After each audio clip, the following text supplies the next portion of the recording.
Welcome into today's episode of How to Ride a Roller Coaster. I'm David Ezell, and tonight I'm joined by Mr. Jeremy Gaston. He's the CEO of TRAINR, which is an all-in-one software for sports trainers and athletes. What's up, my friend? How are you? How's it going, David? I'm doing wonderful, man. Thanks for having me on the show. You got it, man. It has been a minute. I think the last time in person that our paths crossed was back at, was that Founders Live, or have we seen each other since then? Yeah. No, it was Founders Live in Frisco. I think it was at Venture X. Okay. Yeah, so that's still been a little bit. But tell me how things are going. Tell me about TRAINR. Man, things are going great. TRAINR has been taking off. It's been a lot of learnings. We released iOS in July, and at the end of this month, we will release Android. We simultaneously, have been building our community of trainers, and I'm not even sure if you know, but I moved to Houston, moved the headquarters to Houston, had acquired another startup, and brought on their CEO as our chief strategy officer, and so he is also as a trainer. He heads up our trainer community. So awesome. We just completed our top 25 trainer awards for the greater Houston area. We'll be coming later this year. We'll be coming up to Austin, San Antonio, do the same thing, and then up to the Dallas-Fort Worth area, right there in your neighborhood. And so it's been like, it's been fast-paced and frenetic with being a software company, that in order for us to be able to hit our metrics and success metrics specifically, we have to simultaneously have a community that is growing and that's thriving. And so that's like, putting together events while also developing software is just like, it's not epitome enough hours in the day. Yeah, of having your hair on fire. So it's been a great journey. Unfortunately, had to let go my lead developer. So that was that was hard, wanting to make him our CTO, but really wasn't a good fit, and just the timing was not the best. So you take the good with the bad, and that's the reason why you're doing this podcast, is because it's a lot of good with the bad. It's a lot of ups and downs. But all in all, we're still in the game. We're still in the process of getting to product market fit. So we haven't had to pivot. We have a, I'll say a sample size of what it will look like in order for us to get to product market fit. And so that's a big deal for me, never having gotten this far with my previous startup, with it being murdered by COVID-19, as I like to say. So, man, for those people out there that may not be as familiar with TRAINR as I am, tell them just real quickly, just the basis of what TRAINR is. Yeah. So for performance sports fitness trainers, we give them an all-in-one software to be able to manage their entire business. They currently use up to 14 different softwares just for them to be able to provide business administration tools to run their business. So if they want to run a session, if they want to get a session booked from a client, they're using everything from Google Sheets or Microsoft Excel to Calendly, Acuity for booking. They're using 5 different portals, payment portals, just to be able to receive money. And then their bookkeeping is like, maybe they're using QuickBooks.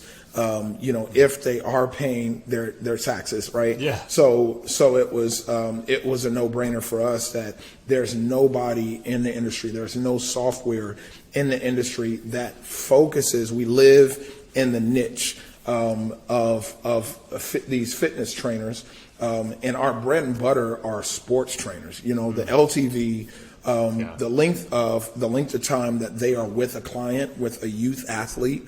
We have a product that supports all the way, if they get a kid who's 6 years old and they have them all the way until they're 26. They go and play pro, international, whatever. They stay with that trainer. So we give them tools that really track and keep track of a lot of that history. So it's been a huge value add for every trainer that we talk to. You know, when we have a conversation with the trainer, it's an absolute no-brainer. We have 100% closing on our sales because we don't ask for anything on the front end. We the cost of doing business with our software is just 5.1% per transaction. So we stay out of the way and give them their tools that they need in order for them to succeed.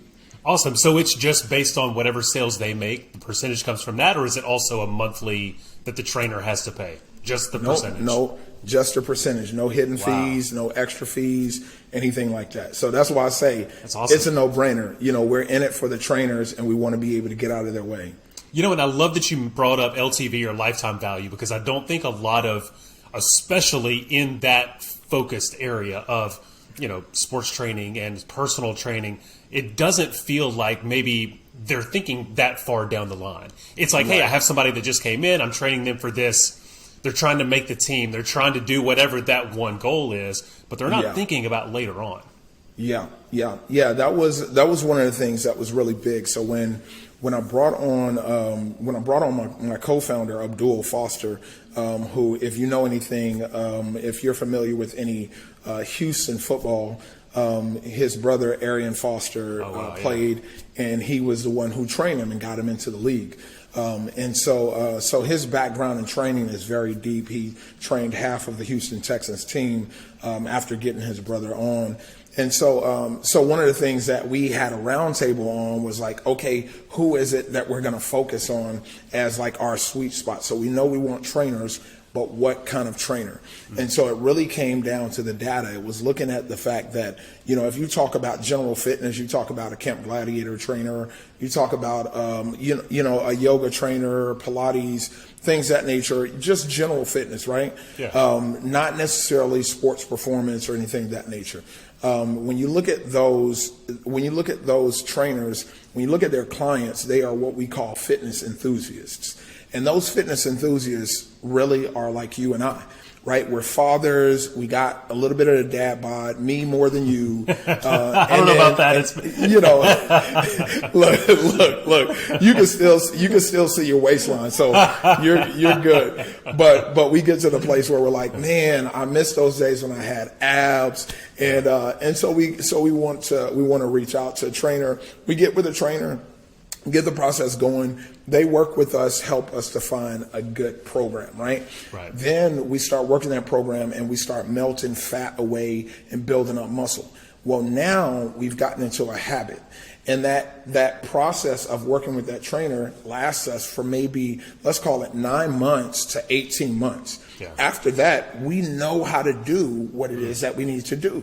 So, boom, we're done. All right, so you're no longer getting any money from me. Yeah. But going back to that sports trainer, that performance trainer, they're working with a youth athlete who their parent is like, you know, especially up there, you know, you're in Collin County and you know how it is. I mean, just here in Texas, period, right? If you're talking about football parents, they want their 6-year-old who's playing Pop Warner, they want them to be better, right? Same thing goes for basketball parents and volleyball parents.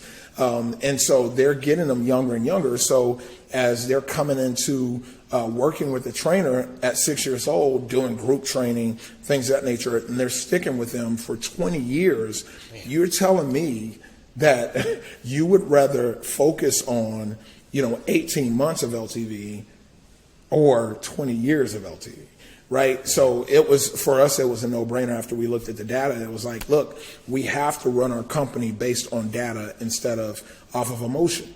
If we find data that supports your emotion, then that's fine. Right. But if you're driving with your emotion and you're trying to make these decisions and these choices of how to have a business that lasts, that will actually hit product market fit, it's highly unlikely if you are making those decisions very emotion based. If you're making them off of data, you have a greater chance of success.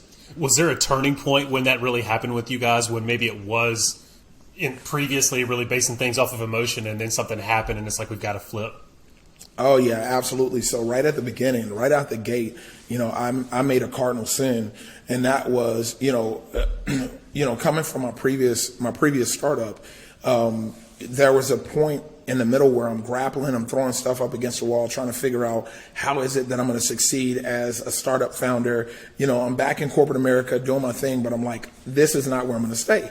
Yeah. And I had a trainer that came to me that asked me to build a closed system for him that was similar to what we have today, right? And that was where my aha moment came from.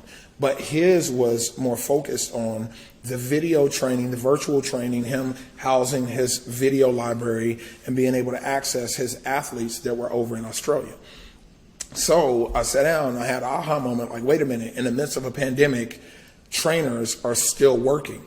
They're using different tools and whatnot. And so instead of doing market research and validating it with other trainers, hundreds of other trainers who, if I said, hey, if I were to take your videos and house them on my Google Drive and give a centralized location where your athletes could access them and, me transfer the money and just do the testing, right? Yeah. And just see who would be willing to have someone be the middleman to get content to their clients. And I would have quickly seen that there weren't a lot of trainers who were capable of it because they didn't have the content ready. There were many who would desire it, but they didn't have the content that would be ready, so they would have never paid me, right? And I would have realized, okay, that's not the way to go about it. So because I didn't do that, I built the product first. So I built it very virtual training heavy. And then when it dropped in September 2021, it dropped to a resounding room of crickets, right? And so that's when I realized I was going off of emotion, relationship. Hey, look, I got money in hand, so this obviously is something that I could replicate. And that is the wrong mindset to have. So when I sat back and I got with the trainers who I was already in relationship with, I said, tell me about a day in the life of. Yeah. And as they start going through the process, I heard, and it was like making my head hurt. And I was like, dude, does this not make your, and they're like, yeah, like there's nothing that we could do. Like, this is what we have to do to make it happen.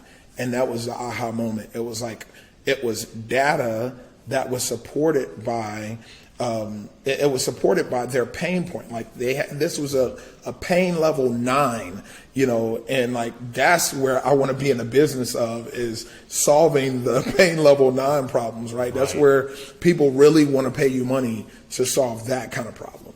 Man, and I love where you kind of went with that, because that's what it is. It's take me through a day in the life. Tell me how you structure all your things. When somebody signs up, when a payment's due, how do you let them know about courses or anything that I'm trying to get out there to them?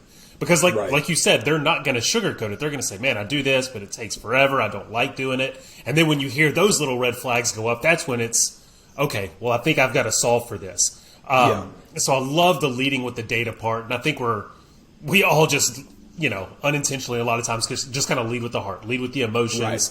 This is going to be this thing that we want it to be, but it has to be backed up by the data.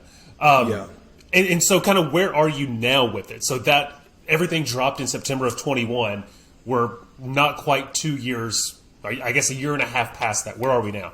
Yeah. So January 2022 is when I began working on the new version of it, which was when I understood that we need to build an all-in-one solution that has business tools for these trainers, because they're having to do business administration, but what it is that they are really focused in on and keyed in on is being a great trainer, is delivering a great training session. So how do we get them out of the weeds of business administration and get them into the place where they really they really thrive? So that was baking in scheduling feature where they could set their availability there, and then also building a dashboard for their clients to be able to have full transparency and access to. I mean, David, they have spreadsheets listed out of all of their clients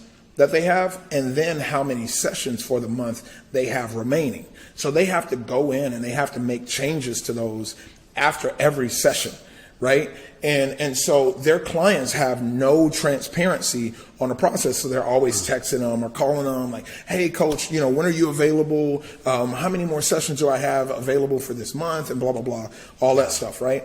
So it was just, it was great kind of getting to that. And then July, we dropped it, and I started out with the process of the 0 to 1, 1 to 10, 10 to 100.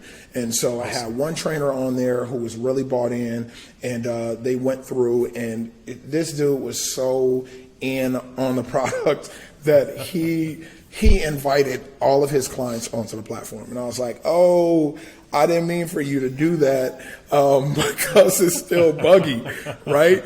Solo developer, and he brought him on, and actually right now I'm circling back with him right now because he was our first churn, because he was just like, it was around the money piece. It was like, they're having issues with paying and everything, and so he was like, I'm gonna have to leave, and then I'll come back, when you guys got things figured out more and all that stuff. Yeah. But we still have a great relationship. I hit him up, get ideas and things of that nature. But we got it out. We went from 1 to 10. And so once we got 10 trainers on, then we got more use cases that would break it even more, right? We stress tested the bootleg way. Usually they have like programs that you can write to stress test, but who has time for that? Nobody. Right? Yeah. Nobody. And I got some revenue in, and so it was like, we're doing it. And so then now, we've gone from, we are gearing up from 10 to 100 with the release of Android, because our trainers, all their clients need to be able to access, they have clients who are Android and clients who are iOS. So we weren't able to just immediately blast and go from 10 to 100, but we had something pretty amazing that happened that's been forcing our hand, and that is UCLA men's basketball head of training, Dr. Tyler Lesher. He, I found him on LinkedIn. I was doing some market research because I'm like, okay, we've got these trainers, these sports trainers. What about athletic trainers, who work for teams and all this other stuff? Is this a route that we'll go and trying to get them on? So I reach out to this guy on LinkedIn, and I'm having a conversation with him, and I'm just asking him, like, what's normative for athletic trainers, where you normally find them, do they normally have a side business if they work with an organization like a school, a college, anything like that? And he's like, I don't know about them, but I do. I don't think they normally do. And so I'm asking him, okay, well, how do you run it? And David, like, this is my sales process now. Like, I gotten it down to a science where, like I said, 100% close rate. Nice. And all it is what I found out when I was doing the market research, and when I started asking them to tell me about their process, when they realized how much pain that they were in, it was like walking around with a migraine. They sold themselves. It's like walking around with a migraine and forgetting that you have a migraine because you've been living with it. But because somebody else starts talking about it, they get you to remind yourself, wait a minute, I do have a migraine. Wait, do you have an Excedrin? And so that's what happened, was that inadvertently I sell the guy. I'm asking him, and he's like, wait a minute. So what do you have? Because he saw my, my title on LinkedIn and everything. Yeah. And so I told him about TRAINR. He's using one of our adjacent competitors, and he was like, look, if you can get my programs off of there and you can get it onto your platform, then I'm on. So he brought his 20 programs over from our competitor to us, and he's been selling his program like crazy on our platform, and because of it has brought trainers to our platform, because that's all he does is like when it's not basketball season, like Trains. March Madness, he's in March Madness right now, Yeah. but he's just like posting all the time, like, hey, here's how to access my mobility program, all this other stuff. So I'm like, okay, so I got to get Android done, as quickly as possible. So it has been a, dude, I mean, like we're talking roller coasters. This has been the zero drop. You know what I mean? Well, of roller coasters.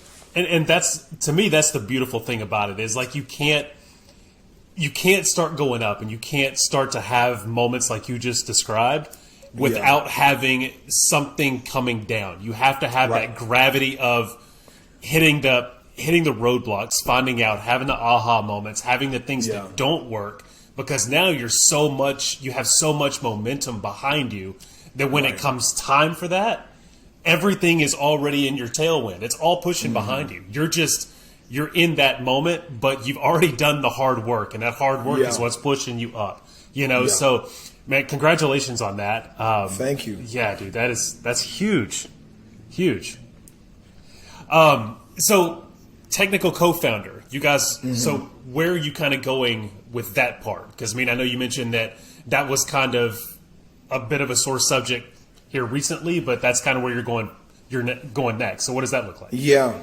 So, I am currently the only technical co-founder that we have, as I double as CEO and CTO. Yeah.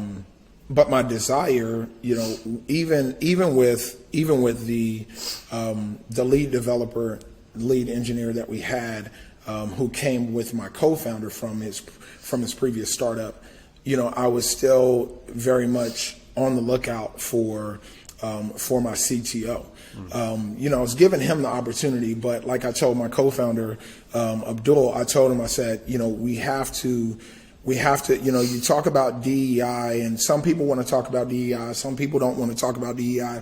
I don't personally care. At the end of the day, again, it goes back to data for me. So I'm going to explain something to you. You said you have a son or you have a daughter? We have a son, just turned 3. Yeah. Okay, so 3. So I have 2 daughters. I have 2 daughters and a baby boy. So 8, almost 7, almost 6. Oh wow. My son is an almost 6-year-old, right? Energy central right there. Every day that I come home, he wants to wrestle. Yeah. We've just started to hit the wrestle thing now. It's like, you want to read a book before we go to bed? It's like, no, I want to wrestle. No, I want to wrestle. Okay. It's the best. Yeah. It is the best. And I can always tell when his cup isn't full, he acts out, and then we wrestle, and then he's good. That's awesome. But my girls, so this was something, all 3 of my kids are very athletic. And so as I was at the beginning stages of developing TRAINR, the idea around TRAINR, I started doing research and just want to understand. And I started to find this data around women in sports, girls in sports, things of that nature. And there's a staggering statistic that says by the age of 10, 70% of girls will leave team sports. Wow. 70%. And then by the age of 14, 50% of both boys and girls leave team sports.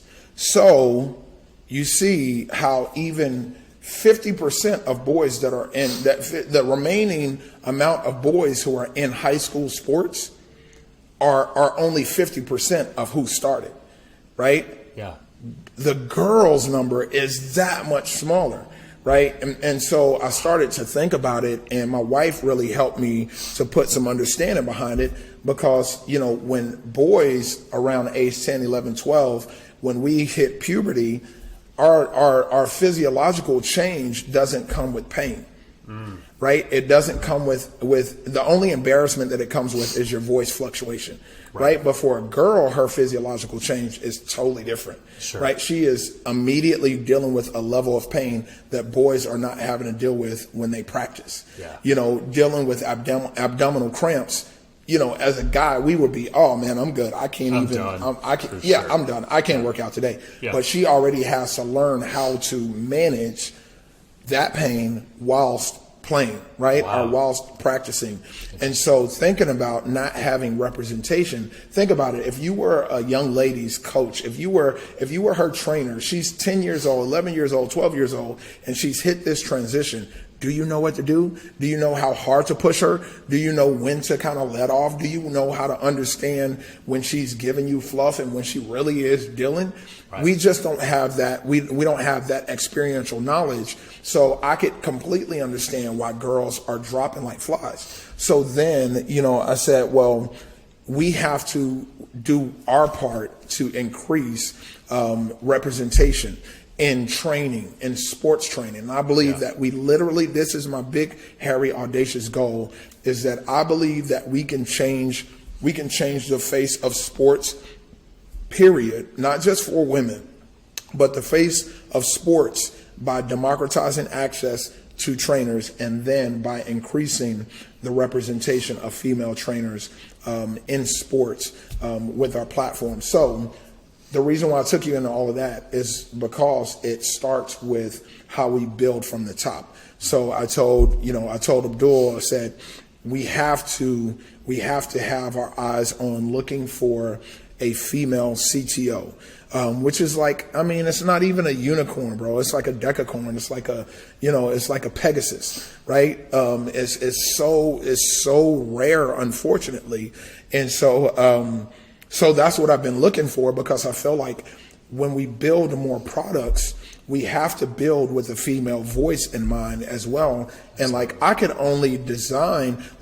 design respecting and understanding the female voice because of my past as a user experience designer and a digital product designer, right? I know about neuromarketing and things of that nature, so I know how to design for the female psyche, right? But I don't comprehend fully the female psyche in the way to be able to build products that completely take into consideration them, while we're also able to be in the room and say, okay, and we also need to make sure that this, right? So the CTO, the hunt for a CTO, it's likely going to take me a little bit longer than your average.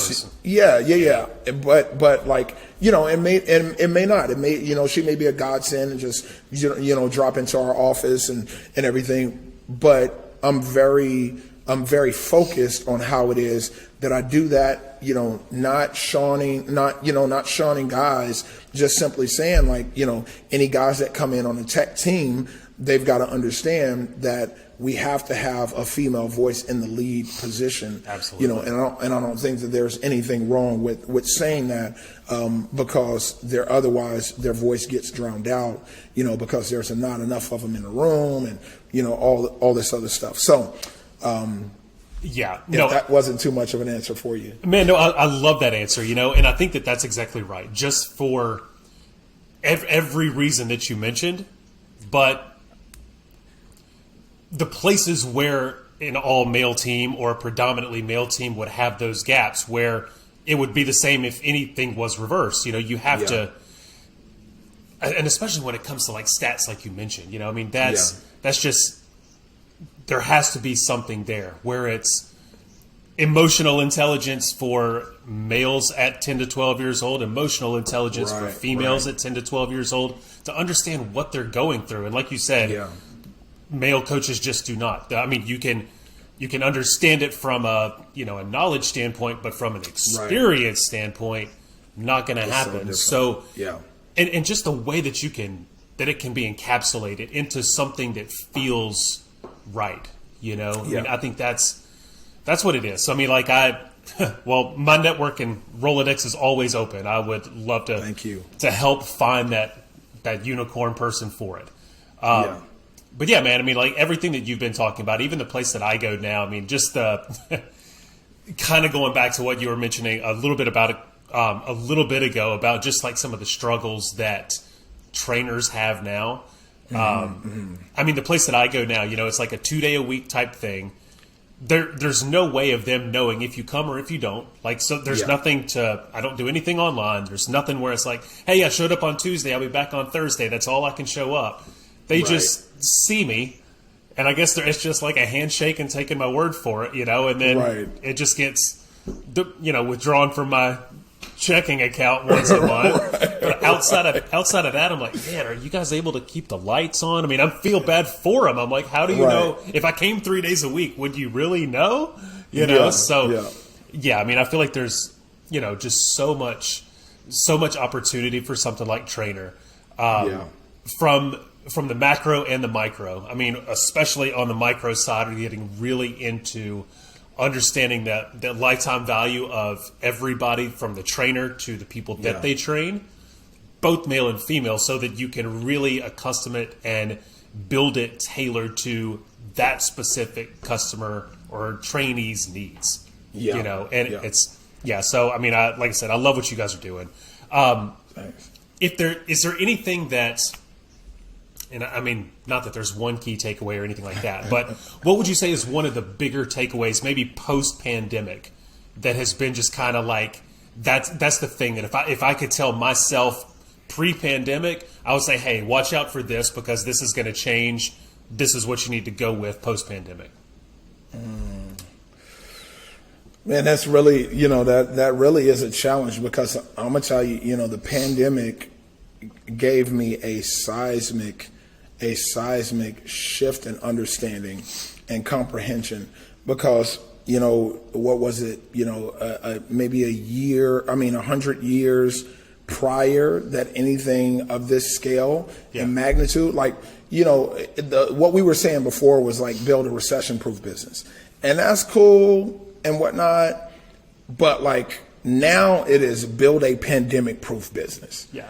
Right. And that's what the pandemic did for me was that it shifted my psyche on like, what are the things that are going to be spent. And that was also another reason why we were focusing on youth sports, on trainers who train youth athletes, is because one of the few things that continued on was sports. Oh yeah. You're not going to mess with this nation's entertainment. Right. So if we're talking about trainers who are working with pro athletes, collegiate athletes, and youth athletes, like they figured it out.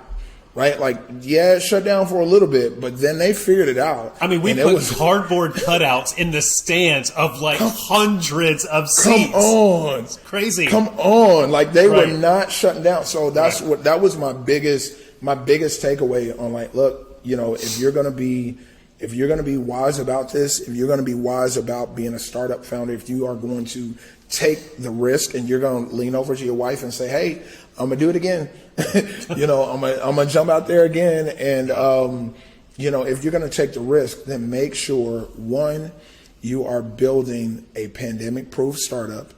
Two, you do the market research to validate that not only will people say, yes, I would buy that if that was a thing, but that they actually give you money to give a beta, just a raw demo, a raw version of it, and take money from it. So you can say, actually, yes, they literally put money in my hands to play the middleman to solve this problem.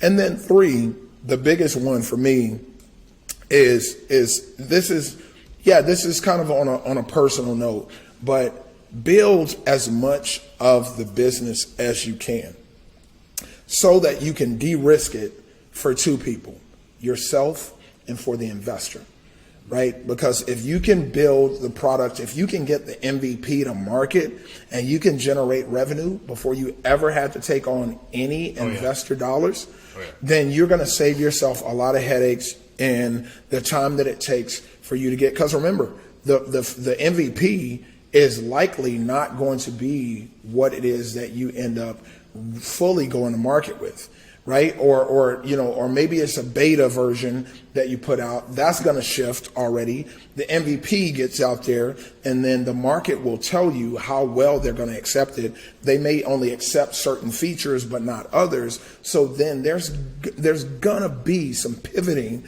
and micro pivoting that's going to happen. So as much of that you can own yourself, that you can build yourself before you bring outside dollars in and the pressure in, please do it by all means, and you will own more of the company when you get to, Series Seed, Series A, and when you get ready for an exit, you will thank yourself for putting in all that effort in the beginning, and they will. Like the stocks, the share prices will thank you. Thank you it too. will celebrate you. That's it. So so that's what I got. Man, well, Jeremy, tell people how they can follow you. Tell people about TRAINR, how they can follow you on Instagram, LinkedIn, all the places you are. Yeah, so you can follow TRAINR using Hey TRAINR, HeyTrainr. No, there's not a second E in there. And then you can follow me. You can follow TRAINR on Instagram, Facebook, and LinkedIn. You can follow me on those same platforms at JRMYGSTN, just my first and last name without the vowels. Nice. And I'll be looking for you trainers, and those of you who have friends who are trainers. I'll be looking for them on the platform, because I know for a fact that we can transform how it is that they do business, and then phase 2, we can help them scale their business and earn more than they were before. Fabulous. Well, Jeremy, this has been fantastic. I'll make sure to link all of that in the show notes so that people can catch up with you, catch up with TRAINR, all the awesome stuff you're doing. But thanks so much for your time. I appreciate it. Thank you, David. I appreciate it as well. Thanks for watching. Be sure to like the video and comment. I love to interact. And as always, be sure to subscribe to the channel.